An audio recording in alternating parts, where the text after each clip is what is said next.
ايه هي الهدية اللي لو جبتها لأنثى برج السرطان تحبك وتتعلق بيك؟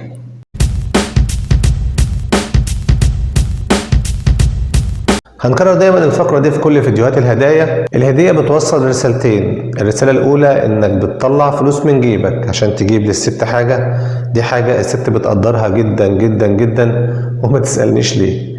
الحاجة التانية والأهم إنك لما بتجيب لها الهدية اللي في دماغها ده معناه إنك فاهمها، والست بتعشق الراجل اللي فاهمها.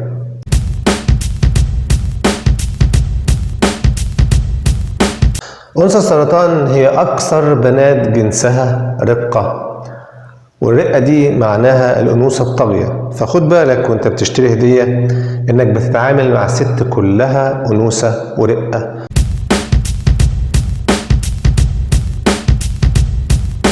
طب هتجيب لها إيه؟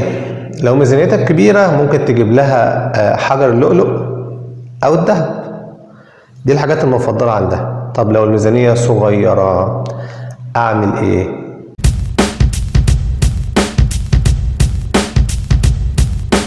اشتري لها برفانات بروائح طبيعية زي الياسمين وغيره. ممكن تجيب لها هدوم، لكن لما تجيب لها هدوم تكون جودة الهدوم كويسة، ما تجيبلهاش حاجة بجودة أقل. مش لازم براند، مش مقصودش أقول لك إنك تجيب لها براند، لكن هات لها حاجات جودتها وتصنيعها كويس. ممكن تجيب لها اكسسوارات، هي بتحب اكسسوارات جدا، ده لو انت ميزانيتك مش عاليه وما تقدرش تجيب لؤلؤ او ذهب.